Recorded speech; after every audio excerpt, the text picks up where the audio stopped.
Okay, Bismillah ar-Rahman ar-Rahim. Assalamu alaikum, everyone. My name is Ghazi. I am a third-year medical student, and today I'm going to teach you about clinical anatomy. This lecture was given by Dr. Olena, I think 1 week ago. Pretty easy lecture. Mashallah, she explained this lecture very well, and my job is to simplify it. And hopefully I did that. I took Dr. Olena's slides and added some photos from external resources such as Boards and Beyond and some like YouTube videos. Hopefully that all of these, inshallah, will benefit you guys. If you have any questions regarding this lecture or any other topics, please don't hesitate to reach out. This is my contact info, my email, and my phone number, WhatsApp. So let's start the lecture. This is the contents of the lecture. The objectives is we'll discuss the supply of the pelvic viscera, then we'll talk some clinical applications of the kidneys, then we'll talk more about the ureter and urinary bladder, then moving into the male reproductive system, which is the prostate gland, and the urethra as well in males and females. Okay, starting with the supply of the pelvic viscera. I brought this picture to make you guys imagine the nerves and the pelvic, the supply of the pelvic viscera. First of all, starting with the sympathetic innervations. The sympathetic innervation is mainly by the sympathetic ganglia, as we can see here. So this is the sympathetic trunk ganglia, okay, which will give off branches forming plexus or different ganglia along the aorta. Okay, so this is the abdominal aorta. Then when we have different ganglia, you don't need to know like the names of the ganglia and stuff, but it's like simple. We have superior mesenteric, and this like at the point of superior mesenteric artery. We have the inferior mesenteric, the mesenteric artery, and so on. And also we have the celiac. Anyways, when these sympathetic ganglia reaches the bifurcation of the aorta into the common iliacs, it will give off a plexus, which is the superior hypogastric plexus. Okay, so this is the superior hypogastric plexus. Is it here? It is here, sorry. It is solely sympathetic, okay? So it has only sympathetic innervation, okay? Okay, so sympathetic innervation for the pelvic viscera. What do I mean by pelvic viscera? It is the urinary bladder, prostate, uterus, vagina, rectum, depending if male or female. So the superior hypogastric plexus will give off the sacral splanchnic nerve, which is the nerve, the sympathetic nerve that supply the pelvic viscera. So then we have different ganglia, which will give off the superior hypogastric plexus. Then the superior hypogastric plexus will give us the sacral splanchnic nerve, which has a major contribution in the micturition reflex. We'll discuss it in a bit. But what about the parasympathetic? Okay, one point I forgot to discuss is that the superior hypogastric plexus, or the splanchnic nerve in general comes from T10 to L2, or in Dr. Olena's lecture, it's written from T12, I believe, to L2. Okay, T12 to L2. Now, for the parasympathetic, it comes from the sacral segments. Okay, now the sacral segments we have from S2 to S4. It will contribute to the formation of the inferior hypogastric plexus. So we have superior, which is only sympathetic, while inferior hypogastric plexus, it is sympathetic and parasympathetic, both. So it is sympathetic and parasympathetic. So it's a mixed type of plexus. Okay, so inferior hypogastric plexus will give off the pelvic splanchnic nerve, which will give the parasympathetic supply to the pelvic viscera. So we have the pelvic splanchnic nerve for parasympathetic. We have the sacral splanchnic nerve for sympathetic, SS, sacral sympathetic, and pelvic splanchnic, which is the PP parasympathetic. All of that will contribute to the autonomic blood supply to the pelvic viscera. What about the somatic innervation? Now, the somatic innervation, it also comes from the sacral segments S2 to S4. So the somatic, we have, it gives off the pudendal nerve, and the pudendal nerve important in the act of micturition. Again, we'll discuss it in a bit. So pudendal nerve, somatic, it's comes from somatic nerve supply, which comes from S2, S3, and S4. Okay, so that's all for this diagram or picture. And that's the text if you want to, guys, read. It's the same as what I discussed over here. Okay, now we talked about the sympathetic supply. What Dr. Olena wants you guys to know from this slide is the sympathetic nerve. Whenever the sympathetic nerve is activated, it will act on different receptors on the arteries, right? Arteries and arterioles. This will lead to constriction, thereby reducing renal blood flow. Whenever there is reduction in the renal blood flow, the kidney will sense that, and when it senses that, it will activate the renin-angiotensin-aldosterone system. So renin-angiotensin-aldosterone system, what is the net effect of that? The net effect is to control the blood pressure by sodium reabsorption in the kidneys, okay, and fluid retention. So sodium reabsorption and fluid retention by the aldosterone, and for renin, it's important for fluid retention as well, okay? So renin-angiotensin-aldosterone system, important for the control of blood pressure, and that's important as a homeostatic mechanism in our body. Tamam? I hope that makes sense. It's more of a physiology stuff, and I discussed it briefly for the sake of this slide. Okay, moving on to the reflex. Now, for the micturition reflex, let's recall that for parasympathetic supply, okay, it comes from the pelvic, which is from the sacral nerve S2, S3, S4. And the pelvic nerve, keep in mind, has two arms. Okay, it has two arms, sensory arm and the parasympathetic arm. Okay, now sensory arm, it goes from the bladder to the sacral segments, which will bring about the feeling of the when our bladder is distended with fluid or urine. So that's the sensory arm. So from the urinary bladder, okay, to the sacral segments, which will bring about the feeling of bladder distension and the inconvenience that we feel whenever we wanted to or before voiding. Okay. What about the parasympathetic? Parasympathetic comes from the sacral segments and goes to the urinary bladder. What does parasympathetic do? It goes to the detrusor muscle and will, so it has like supply to the detrusor muscle or to act on the detrusor, as well as internal urethral sphincter. So detrusor muscle, which is the smooth muscle, the smooth muscle of the bladder, okay, which is important for the contraction of the bladder whenever we want to void, and the internal urethral sphincter. So both. Okay.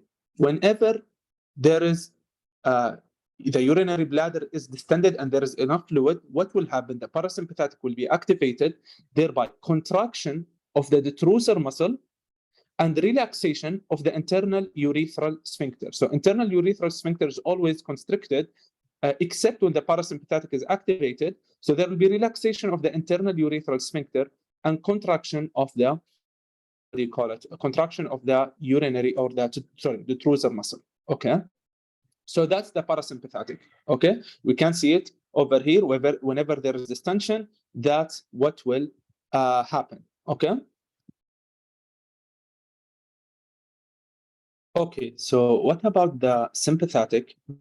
Sympathetic, whenever the urinary bladder is not distended, there is not enough fluid, sympathetic will be activated. Also, it comes from the number, the hypogastric nerve, as we discussed before. There will be relaxation of the detrusor muscle, okay, which will make the area convenient for the fluid to accumulate in the bladder, and there will be contraction of the internal urethral sphincter. Sympathetic will bring about storage, okay, and parasympathetic will bring about emptying. Now, if the environment is convenient and the person can void at that time, what will happen? Now we have the pudendal nerve. Pudendal nerve is always constricted, and this pudendal nerve is early. How is it regulated? It is regulated by the higher centers of the brain. So higher centers of the brain regulate the pudendal nerve, whenever the environment is convenient, the person can void, the pudendal nerve will be inhibited or relaxed, and as there is relaxation, there will be the act of voiding. Okay, so whenever there's relaxation, there will be voiding. I hope that makes sense. Okay, so that's the micturition reflex. Let's read. So we have facilitating factors that facilitates emptying and factors that inhibit emptying. What facilitates emptying is the parasympathetic and the somatic motor supply. Parasympathetic by the pelvic splanchnic nerve, and the somatic supply, which is by the pudendal nerve. Okay, now that's for fasting, as we discussed before, and we said, it inhibits the what do you call it? It activates or contract, make the detrusor muscle contract, and it inhibits the urethral sphincter, while the somatic it is controlled voluntary, and there will be relaxation if the area is convenient and the person can void. Inhibiting factors, we have the sympathetic supply, which comes from the sacral splanchnic nerve, which will inhibit detrusor muscle contraction, thereby relaxation of the detrusor muscle and contraction of the internal sphincter. This is a question by Dr. Olena. A 41-year-old man is unable to urinate because of contraction of the internal urethral sphincter. Okay, so there is contraction of the internal urethral sphincter and weakness of the detrusor muscle. This condition may occur as a result of injury of which of the following? So the internal urethral sphincter is contracted. He cannot urinate. So why he cannot urinate? It's simply because the pelvic splanchnic nerve is down. So it's not activated. So that's why the supply is not like exhibiting its function. Now, moving into the kidney. Now, for the kidney, we'll start ureter obstruction.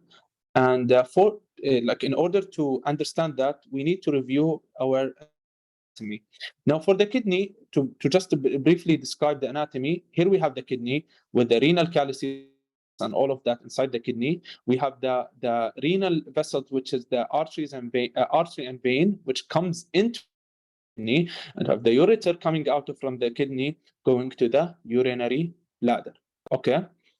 But whenever the person is not, for example, drinking water for any cause of increase in osmolarity in our body, this will lead to precipitation of unwanted materials or unwanted ions, I could say. Okay, for example, precipitation or increase in calcium hypercalcemia will lead to precipitation of calcium, and as calcium is precipitated, it will form crystals. Okay, so there will be crystal formation, and this crystal formation will bring about something called calculi, or in simple words, stone. Okay, so kidney stone will be formed as a result of increase in solutes, which will bring about crystal formation. This crystal formation will contribute to the formation of stones. Now, kidney stones can be impacted in three important areas.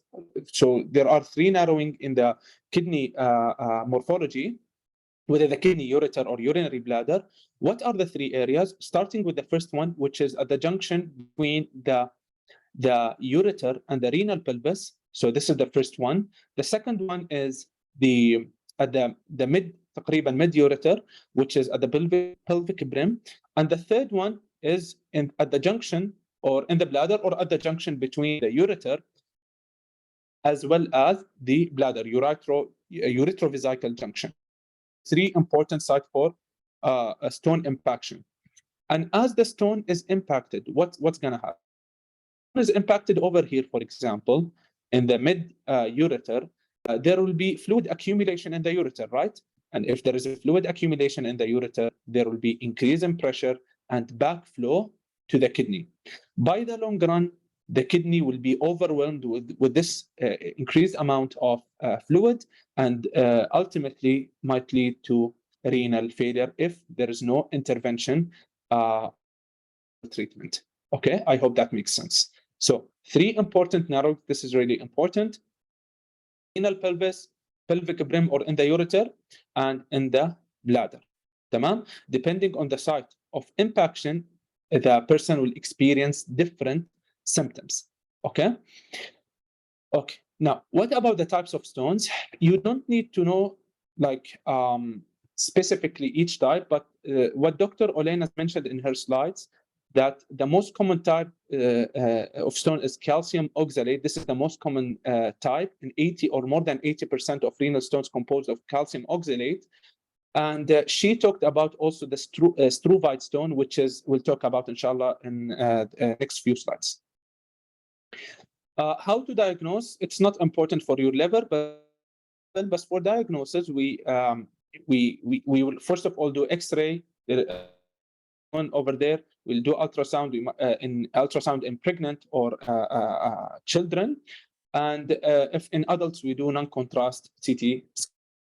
Can see in ultrasound. In ultrasound, we can see here is the stone. Okay, in ultrasound, and in CT scan, we can see a hyperdense area over here. You can see this hyperdense area or hyperdense spot. And this is, if it's in the kidney, will raise our suspicion to that this is a renal stone or renal calculi. And it's most probably in the ureter since it's outside the kidney. One thing I forgot is that if there is any, by the long run, when there is increase in fluid or fluid accumulation, increase in pressure, kidney will be overwhelmed, as I said, and there might be accumulation of fluid inside the kidney, and this accumulation of fluid will bring about hydronephrosis. So if the stone is impacted over here, there will be hydronephrosis, which is fluid accumulation, kidney gets enlarged, or hydroureter, which is when the stone is impacted in the middle part of the ureter, there will be hydroureter or distension of the ureter. So hydroureter, distension of the ureter, or hydronephrosis or distension of the kidneys. Let's read here. So ureter obstruction usually occurs where the ureter joins. This is the first side. The second one is when crosses the pelvic brim.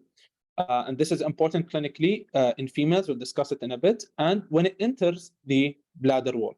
Kidney stones entering the ureter typically lodge at these narrow points, resulting in back hydroureter or hydronephrosis. And calculus in the ureter intermittent. Yeah, so that's the symptom that will be experienced by the patient. The patient will express symptoms, will express an intermittent pain. Very important. Intermittent pain. This pain can't. The patient couldn't sleep because of that. He will be really. He is feeling a lot of pain, and this needs medical intervention as soon as possible. Okay. Now, if for example, the stone is in the kidney, feel a loin pain. If the stone is moving to or move downward, or it's in the ureter, the patient will have shifting of the pain from the loin to groin. So this is again the loin, okay, loin, which is the kidney pain. When it goes to the ureter, the patient will feel a groin pain. So from loin to groin, okay. So that's a classic case of patient. Nephrolithiasis means stones in the kidney or stones in the renal system as an overall. It's mostly by the calcium type of crystals. So classic case, patient drinking less water, flank pain, hematuria, which is also because the stone is moving in the ureter, which will, I'd say, which will scratch the ureter wall, and this will bring about also bleeding, which can be seen in urine. So hematuria simply means blood in urine. Calcium stone, commonly on imaging, as we can see over here, and there is increasing calcium levels in the urine, which indicates that there is increasing calcium that precipitate and established itself in the kidney. Now, this is a question. This is a very, very, very long question, but it's really easy. I will read it. I will read it now. A 19-year-old female presents to the emergency room at 10:30 on a Friday night with severe left back and pelvic pain. Okay, wait. Okay, so we have a pelvic pain. Okay, while she has never had them before, she states that she thinks she had kidney stones. Okay, the pain started in the mid back, tamam, which is in about a week, then subsided, and now the pain has decreased somewhat, and also to her labia majora, to the groin. Okay, she's on birth control pills, but denies any sexual activity. She's having her period, but denies the pain is menstrual. Okay, so you have her do a urine pregnancy test. Well, okay, and CT.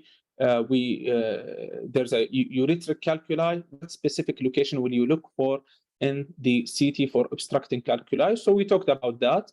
At the junction of the renal pelvis with the ureters, as the ureters cross the cranial edge of the greater pelvis, as the ureters cross the external iliac artery at the pelvic brim, and as the ureters pass through the wall of the bladder. So it is it's A, C, and D, okay, which is at the junction of the renal pelvis and the ureter. This is one, and at the pelvic brim, which is when the external, about it in a bit, it passes with the external iliac artery, and which is at the mid, tamam, and as the ureters pass through the wall of the bladder. So all of that are common size. So the answer here is F.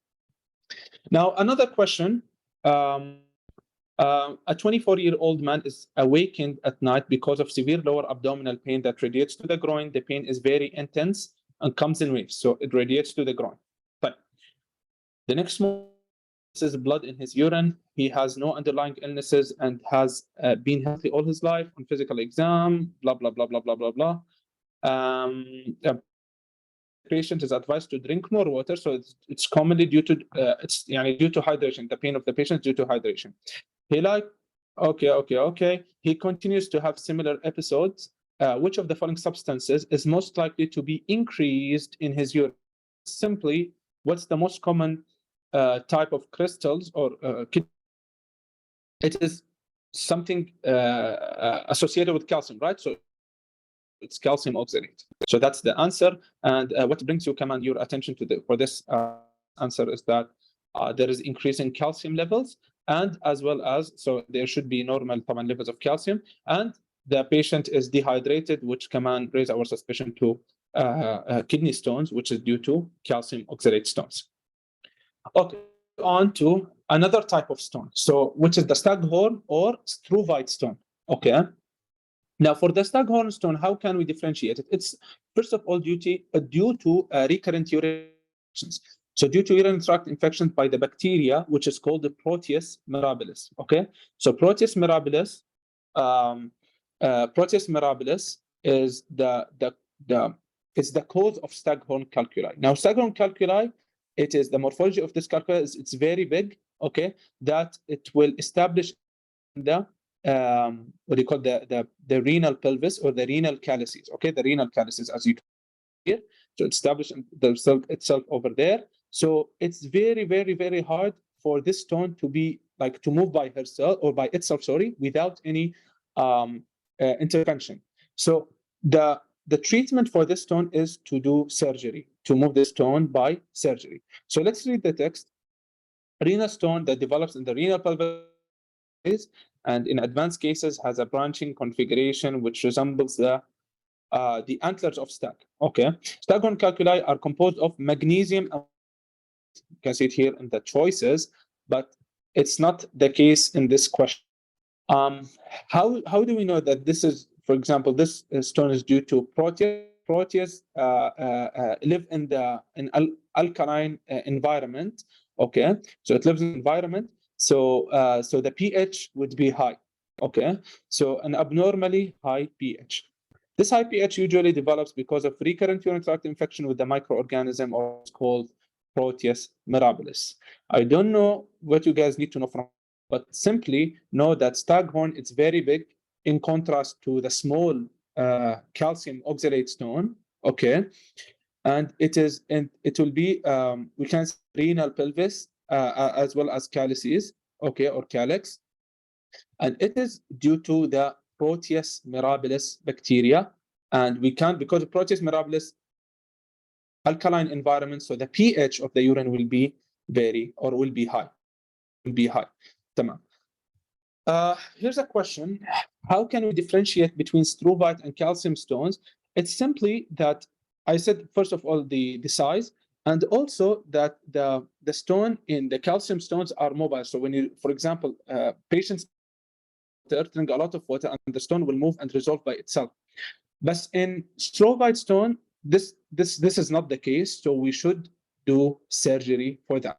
Okay, I hope that makes sense. Here's a question. I won't read all of that. The most important thing that will bring or grasp our attention is that it's about 7.5. Okay, there is also increase in WBCs and WBCs, which means that there is infection, right? And there's a triple phosphate crystals. Okay, so it's most likely to present the lesion? It's a Staghorn calculus. Okay. Okay, and here it's written that it is due to Proteus mirabilis. Inshallah, question will not be hard if it asks you about this type of stones. So Proteus mirabilis, high pH, inflammation due to recurrent urinary tract infection. It means that there was inflammation, or there is active inflammation right now, and the stone is magnesium ammonium phosphate. Okay. But moving on to left renal vein compression. Let's discuss the anatomy again. We have here the abdominal aorta, which will give off the celiac, and we have here the superior mesenteric artery. Wait. So we have here the superior mesenteric artery, okay, and the superior mesenteric artery will cross over the left renal vein. Okay, so we have the left renal vein, which is low. The superior mesenteric artery will cross over the left renal vein. Tamam? So if there is, for any reason, enlargement of the superior mesenteric artery, it can compress the left renal vein, okay, leading to a syndrome called nutcracker syndrome. So superior mesenteric artery enlargement for any reason will compress the left renal vein, and as a result of that will lead to nutcracker syndrome. Another thing is that the left renal vein, okay, will bring about some branches. So I forgot to add this photo, my bad, but it will bring about branches, okay, and these branches will supply the testicles and the gonadal area. So if there is any compression, it means that the veins that comes from down and drain into the left renal vein will be obstructed, right? Or there will be fluid accumulation, because the fluid cannot, the blood cannot reach the inferior vena cava, right? So there will be accumulation, and as there is fluid accumulation, it will the gonadal vessels and the testicular veins will be enlarged and congested, and this will, we can see something called varicocele. Okay, so varicocele, when the vessels are congested because there is left and the varicocele, when the vessels are constricted and there is left due to left renal vein compression, varicocele can be seen due to fluid accumulation in the testicles. I hope that makes sense. So inferior vena cava, left renal vein, superior mesenteric crossing over it, compression will lead to nutcracker syndrome, and in males there might be a possibility of fluid accumulation in the genital, or congestion of the blood, I can say, blood in the vessels of the gonadal areas. Now there's a note, but this is not important. There's something which is called superior mesenteric artery syndrome, and superior mesenteric artery syndrome, remember our anatomy, superior mesenteric artery crosses over it crosses over the third part of the duodenum. Okay, so the third part of the duodenum, if it is if there is there's a close proximity between the third part of the duodenum and the superior mesenteric artery. So in the third part of the duodenum, if there is any we have superior mesenteric artery and the third part of the duodenum, there is fat between them. So if for any reason there is loss of fat, okay, this will lead to compression of the superior mesenteric artery by the duodenum. Okay, so compression artery by the duodenum, which will lead to superior mesenteric artery syndrome. Superior mesenteric artery syndrome. I hope that makes sense, but this is a minor point. You don't have to, you don't need to go into details for that. Okay, moving on to perinephric abscess. Now for perinephric abscess, here's again the kidney. Here's the kidney or renal capsule, and we have the fascia, which is composed of fat, the renal fascia over here.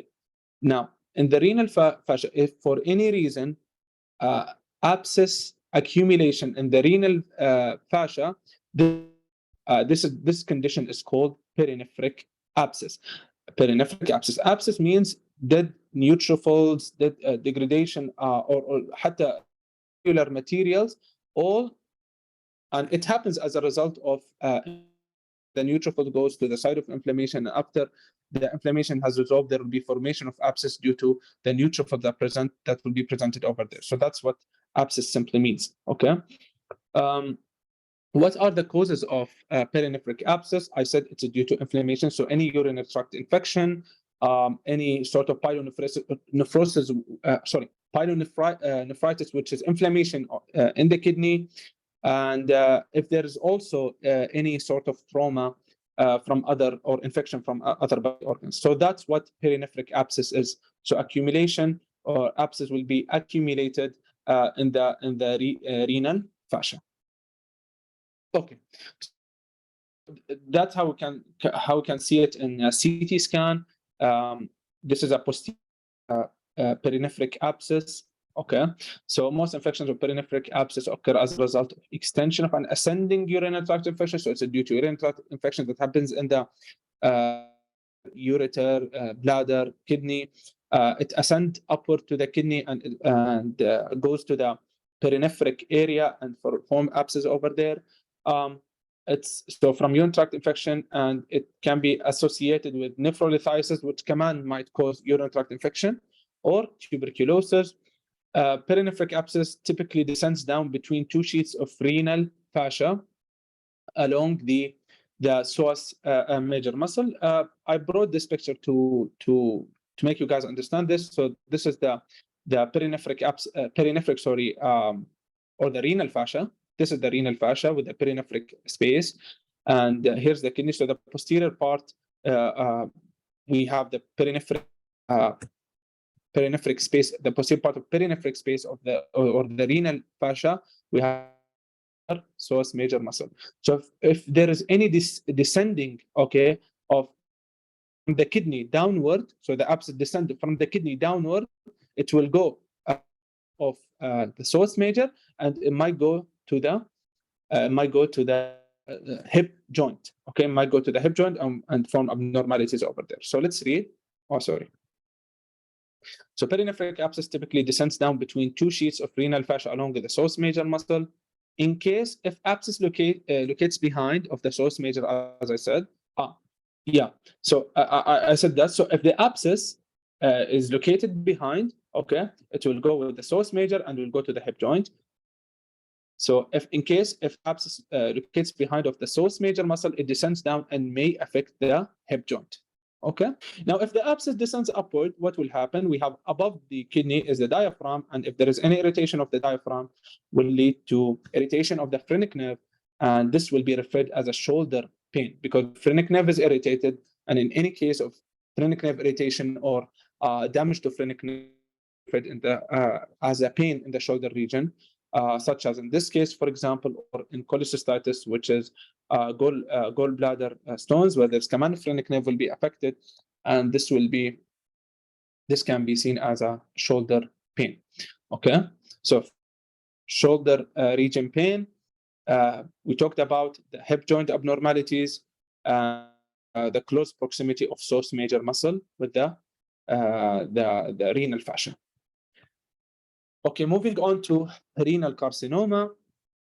It's to talk about that, but the sole concept that the Dr. Olena wants you guys to know from this is that for renal carcinoma, whenever there's a tumor or mass from the kidney, if it's severe, it will metastasize, right? Renal cell carcinoma has high tendency to metastasize. Metastasis simply means that there's overgrowing of the tumor that will surrounding structure and go and spread to other body organs. Okay, And the root for that in renal cell carcinoma, that it goes to the blood vessels, or goes by blood and go to other areas in the body. So in renal carcinoma, what's related to the kidney, okay, the kidney over here, is that the inferior vena cava. Vena cava is the preferred route for renal carcinoma metastasis. So in severe cases, it will metastasize to renal vena cava. Now, from renal vena cava, since renal vena cava will ultimately end up in the right atrium, so it might go to the right atrium. So that's what here. So metastasis, it will go. The preferred route is the blood. It goes to the inferior vena cava, then ultimately to the right atrium of the heart. And here's a point that hepatocellular carcinoma is another cancer which is from the liver, and it has high tendency to metastasize as well. I don't know what's the significance of this point, but she added it anyways, and that's it. Okay. Talking about another concept which is called nephroptosis. Just to let you know, guys, that the capsule of the kidney, or sorry, the fascia of the kidney is the fascia of the kidney has the fascia is what do you call it? Okay, so the kidney fascia is surrounded by fascia from the anterior and posterior side. However, the inferior side is empty, so the kidney can descend. But usually it does not descend. Why? Because there is in the fascia. Okay, so anterior, posterior sides, while the inferior is empty, so the kidney can drop. Okay, but because of fat, the kidney it's stabilized in its place. So if for any reason there's decrease in fat, decrease in that fascia, so and when drop, it will descend downward. Okay, so the kidney can float downwards when fat is suddenly depleted in an individual. The movement of the kidney, this movement of the kidney downward, is called nephroptosis. Okay, so this is what nephroptosis means.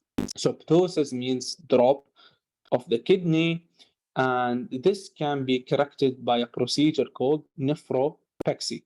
So nephropexy is a procedure that's there to return the kidney to its usual location. Tamam?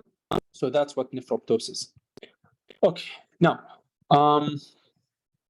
okay, so what about transplantation of the kidney? It's like one single slide, really easy to understand. Whenever there is any indication of kidney transplantation, what are the indications of kidney transplantation? One of the indications that there is failure of the kidneys. So if there is failure of the kidney ain't working. So we will see if there is a donor. They get the donor, they get the kidney from that donor, and the kidney will be inserted in the iliac fossa. The external iliac vessels will be will be connected to the kidney for the blood supply, for the establishment of blood supply, and the ureter also will be inserted to the urinary bladder. So in this case, right iliac fossa, external iliac vessels connect external iliac vessels to the kidney, and the ureter will be inserted to the urinary bladder. So that's about the transplantation of the kidney, and that's the concept behind that. Okay, now what about the ureter? I said that I will talk about an important concept to talk about. In the pilgrim, I'd say the uterine artery has a close proximity, a close relation with. Okay, so the uterine artery, as we can see over here, it will cross over the ureter. It will cross over the ureter. Tamam? So here's the ureter coming from the kidney, going to the urinary bladder. Here's the vessels going from and into the uterus. So if the patient is performing a procedure called hysterectomy simply means removing or excision of the uterus, there should be, to decrease blood supply to the uterus and there should be okay, yeah. So for easy should be to the uterus. So cutting down the blood supply or ligation of the uterine artery while performing this procedure, there might be damage to the ureter.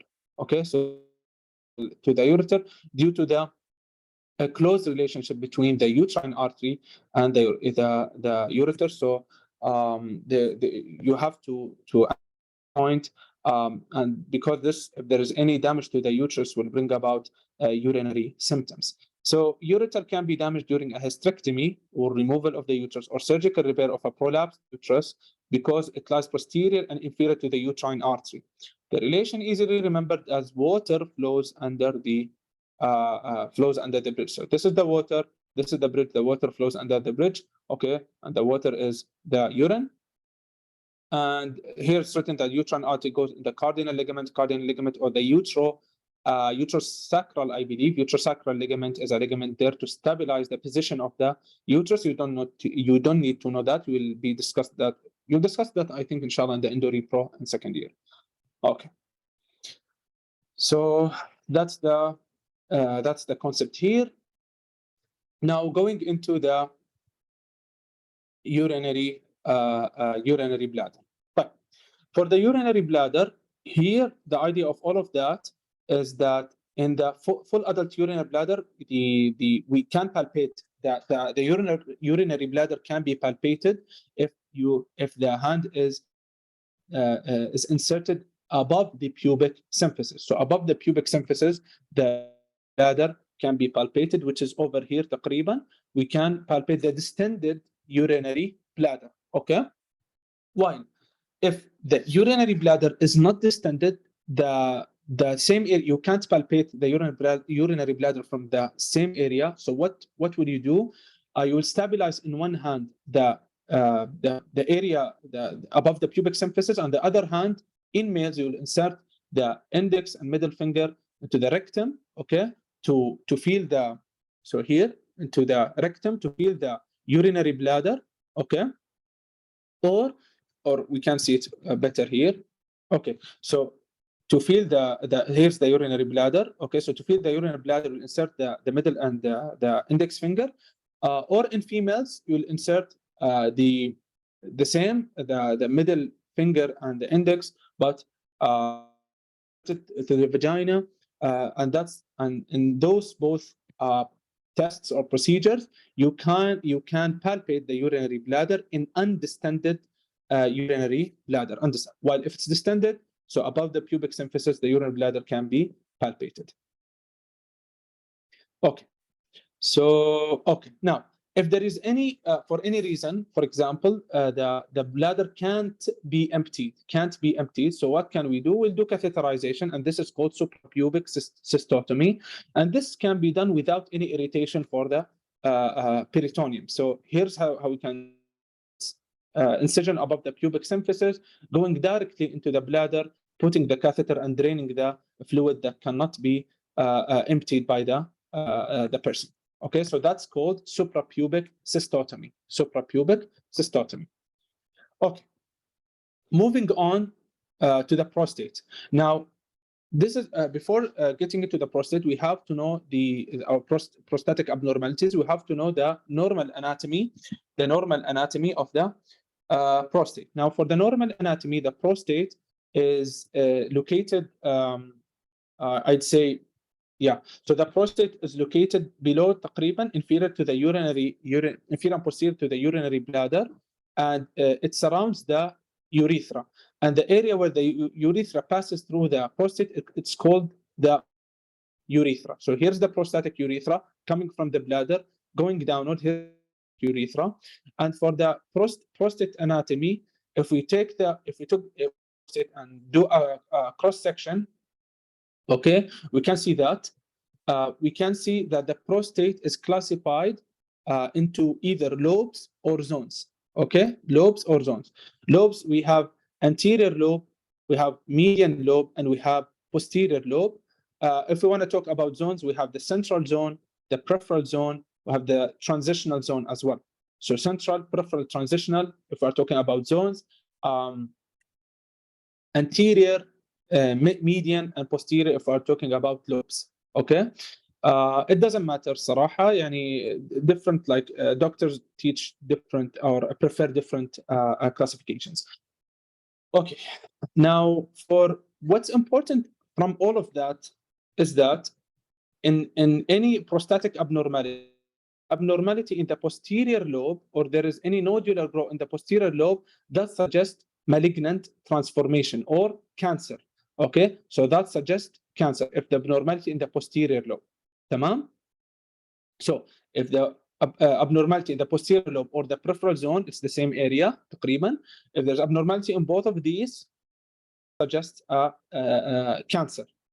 If the abnormality is in the median lobe, okay, or the transitional zone, the median lobe or the transitional zone, that suggests benign prostatic hypertrophy, which is a process or a disease. It's not a disease, like abnormality that happens due to aging. The prostate gets, but when it gets bigger, the nodules will be formed in the transitional or peripheral zone. We'll touch on it more in the upcoming slides. So we have here starting with the prostate cancer. Most of prostate cancer starts where? It starts in the posterior lobe. So here's the prostate. Okay, so most of it, this is the posterior lobe. So if there's any nodularity in the posterior lobe, this suggests malignant transformation, and this can be felt by digital rectal examination, inserting what do you call it, the index finger into the rectum and feeling the nodules over here. So prostate cancer usually begins in the periphery of the gland in the posterior lobe. Early stages are often asymptomatic. Advanced stages, so incidental finding in imaging, we can see overgrowing of the head of the prostate, or there is, if we perform digital rectal, we can see nodularity. It happens after 50 years, and the diagnosis is based on digital rectal examination and monitoring the prostate-specific antigen. And this is a marker that's produced by prostatic or by the hyperactive prostatic cells. If it's increased, it indicates either prostate cancer or benign prostatic hyperplasia. Benign prostatic hyperplasia. We'll talk about it in the next slide. So prostate cancer, easy.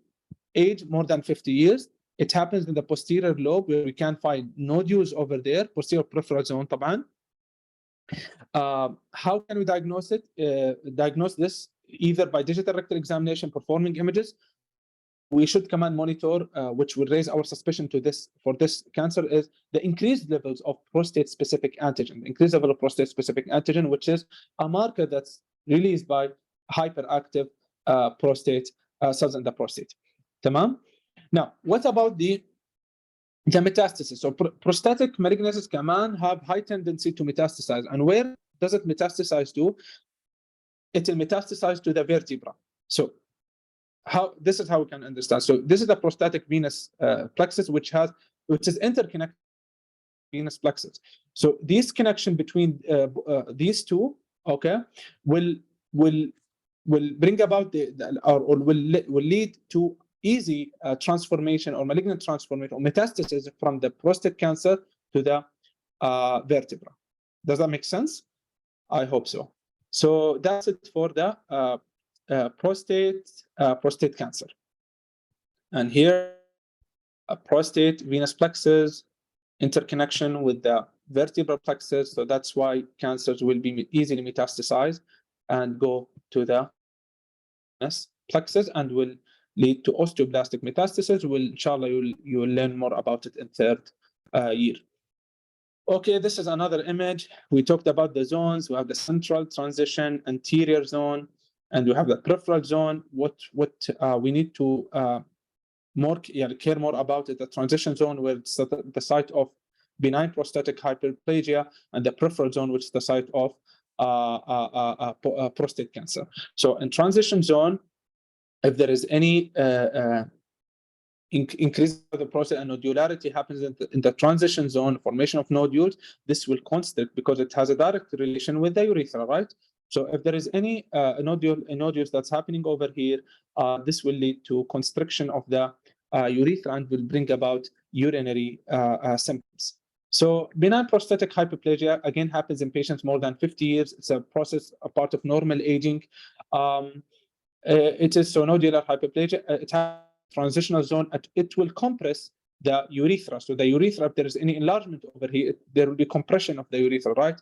And this will bring about symptoms of the urinary symptoms such as urgency, frequency, hesitancy, dribbling also, and incontinence. Right. So let's read the text. We have a question here. Sorry, is it a pregnant? It's not a pre-malignant condition. So benign prostatic hyperplasia is not a pre-malignant. It's not a precursor of prostate cancer. So they happen separately, the benign prostatic hyperplasia and the prostate cancer. Okay, so in middle age, the median lobe, as I said, the median lobe with transitional zone of the prostate develops benign prostatic hyperplasia. Okay, the uvula is a small elevation. They are talking about the uvula in the male inferior angle of the trigone, تقريبا at the section of the internal urethral sphincter or orifice. Signs of obstructive uropathy will be seen, as I said, which is the urinary symptoms, frequency, difficulty in emptying the bladder, and all of that.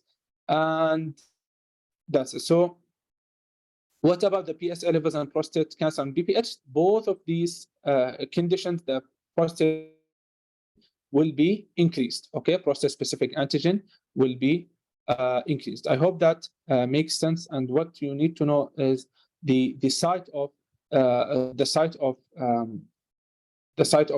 like for both of these, the benign prostatic hyperplasia and cancer, where both of these happens inside the prostate.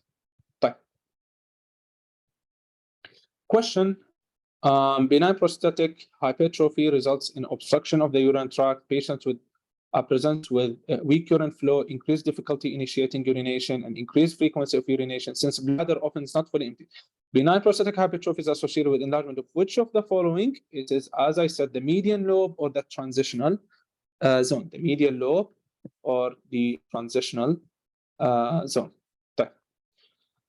Now, what about, okay.